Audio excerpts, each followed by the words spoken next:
আসসালামু আলাইকুম গাইস, সবাই কেমন আছেন? আজকে আমি চট্টগ্রামের ঐতিহ্যবাহী আখনি বিরিয়ানির রেসিপিটি শেয়ার করছি।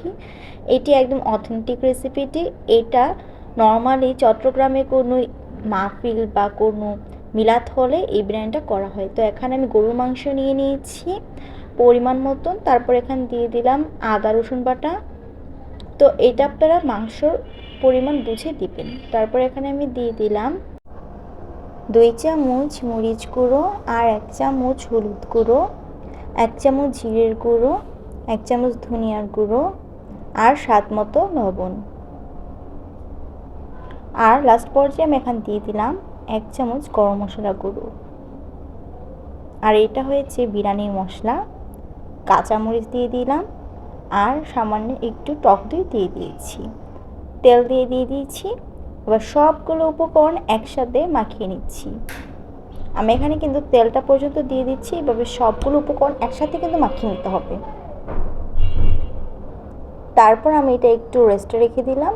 আর তারপর আমি এখানে দেখিয়ে দিচ্ছি যে চালটা আমি রান্না করব, চালটাকে রেডি করে নেব। তো আমি এখানে চালটা কিন্তু নিয়ে নিয়েছি সিদ্ধ চাল। আপনারা কিন্তু আখনি বিরিয়ানিতে সিদ্ধ চালটা ইউজ করবেন, না হলে কিন্তু রিয়েল ফ্লেভারটা পাবেন না। এখানে পোলাও চাল ইউজ করে না।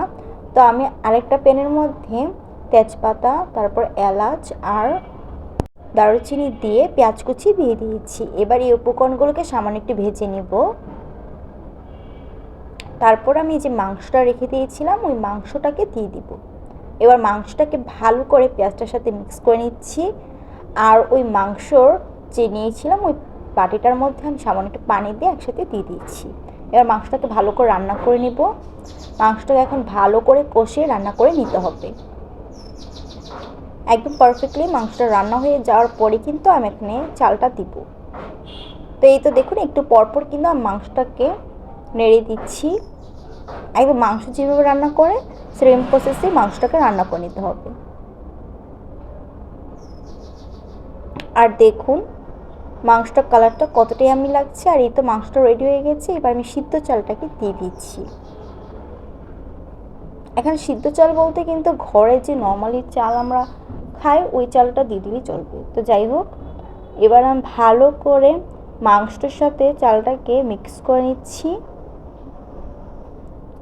দেখুন আমি কিভাবে চালটার সাথে মাংসটাকে মিক্স করে নিচ্ছি। এভাবেই কিন্তু ভালো করে মিক্স করে নিতে হবে। তারপর আমি একটু পানি দিয়ে দিলাম যেন চালটা ভালো করে সিদ্ধ হয়ে যায়। আর এখন পানিটা একদম শুকনো পর্যন্ত ওয়েট করতে হবে। আর আমি এখানে দিয়ে দিয়েছি ফ্লেভারের জন্য কাঁচামরিচ। আর এই তো আমি একটু পরপর এখন উল্টে দিব, মানে আমি নেড়ে দিব, কারণ লেগে যেতে পারে চালটা। আর কালারটা দেখুন কতটাই আমি লাগছে।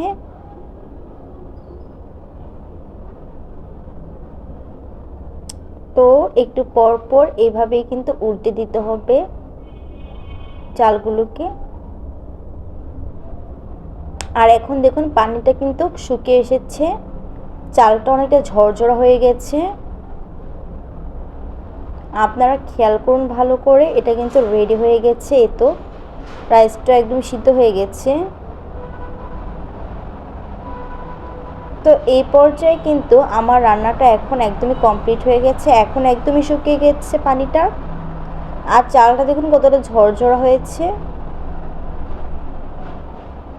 তো আমার রান্না কিন্তু কমপ্লিট হয়ে গেছে। এই সেম প্রসেসে যদি আপনারা ট্রাই করেন, আমি মনে করব না যে আপনাদেরকে কোথাও যেতে হবে। এইটা আপনারা বাসায় ট্রাই করে নিতে পারেন। তো আমার যেহেতু কমপ্লিট হয়ে গেছে, আমি একটু সার্ভ করে দেখাচ্ছি কালারটা কতটা লোভনীয় লাগছে। আর এটা অনেক ইয়াম্মি ছিল। তো আপনারা বাসায় ট্রাই করবেন। ভালো থাকবেন, কেমন হয়েছে জানাবেন। আল্লাহ হাফেজ।